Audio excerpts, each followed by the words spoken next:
Hello everyone, welcome back to Survivor Talks with Mike. Today we'll be covering Survivor 43, Episode 7. There's a lot to get through on this one. I got a lot of opinions on this episode, so let's hop right into it. We find out that the tribe's name is Gaia. I don't know why they decided on that, and we didn't get any explanation, but that's what they went with, I guess. Janine is going on a sort of apology tour, trying to mend relationships with everyone on the tribe. This is pretty good gameplay for her, I think. I think she has to do this to continue forward. James says he thinks that the next vote is going to be crucial, possibly hinting at what's to come in this episode. The next morning, everyone is whispering, throwing shade at each other. Owen and Dwight connect over how much of a wild card Gabler is. They receive a note which said, "Tribe idols are no more," which confused me for a second, thinking that the Beware advantages were now dead, but it meant that tribal immunity was no more. They have to pair up for the upcoming challenge. Nobody will throw a name out for who they want to pair up with, so they draw rocks. We then go to the immunity challenge. The immunity challenge is long and divided across 3 parts, where 2 pairs will be eliminated at the end of each section until the final section, where the 4 remaining players are then on their own. The first section has them crawling through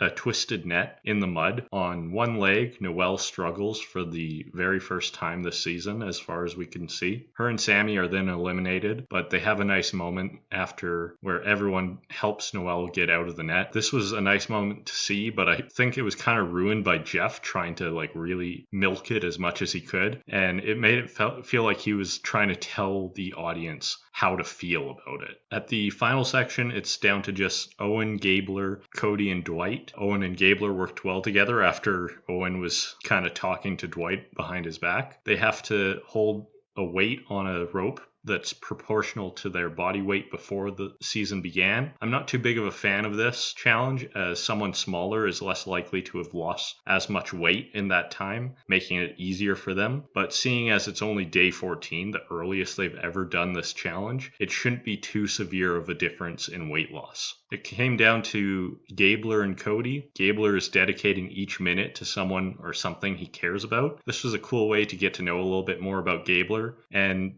it also likely helped keep his mind off of the struggle he was going through in this challenge.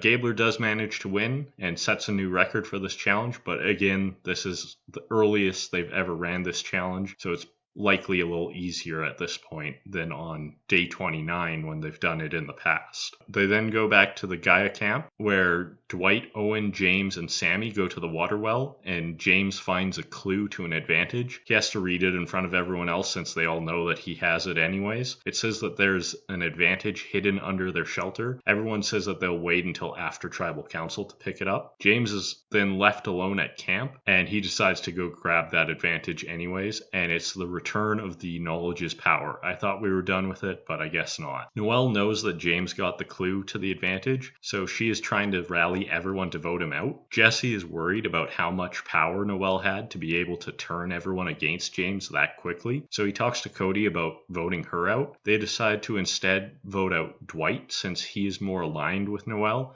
and it would take some power away from her without causing as many waves throughout the tribe. James then goes and tells too many people about his advantage, including Cody, who has an idol and doesn't want to end up losing it to James. The players then shuffle a lot of their advantages, including Janine giving her idol to Dwight, and Cody, not wanting James to use his knowledge as power against him, thinks that this might be a good time to get rid of James, and they could hold off on voting out Dwight or Noelle. They then go to tribal council. It feels like if James doesn't successfully use his knowledge as power here to gain an idol and save himself, he is likely going to be voted out, but he doesn't use it at all, and instead the votes end up on Dwight, meaning that Jesse and Cody did end up going through with that plan. And so Dwight is voted out with Janine's idol in his pocket. My thoughts on Dwight: him being voted out slightly blindsided me, as it felt like Cody had changed his mind back to voting out James because of his advantage. I don't think we got enough from Dwight, but he seemed like a decently smart player and a big fan of the show.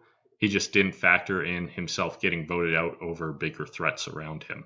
My review for this episode, I have a lot of issues with this episode, and I think a lot of them could have been fixed by having a longer runtime. The biggest issue of this episode was the challenge. It's a good challenge, but it just took up way too much time. If they have to go to commercial break halfway through the challenge, it's probably too long. It didn't leave us with enough time to really see why Dwight was voted out over either James, Ryan, or Noel. I also don't like that the knowledge is power came back, or how it came back, because it felt forced.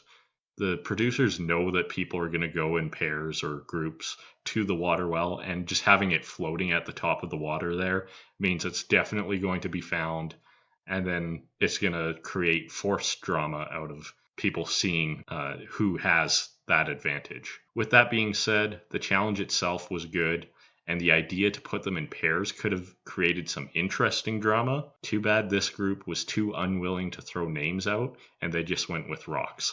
They needed like a Jerry Manthe to be there and just say that she wants to be with Colby. So I give episode 7 a score of 4 out of 10. My predictions going forward, I'm starting to think the season will go one of two ways. Either the final 3 will be some of the best players of the season, like Carla, Sammy, and James, or it'll be like Survivor Gabon and have 3 players that have us thinking, how did they get here? Like Gabler, Janine, and Ryan. I hope it's the first option, but with James's advantage being so known around camp, things don't look great for him. If I'm entirely wrong, however, things could look great for the 3 remaining Vessi tribe members, as I feel like they're the most middle of the road, and Owen could be in a decent place with them too. That's all I got for this episode.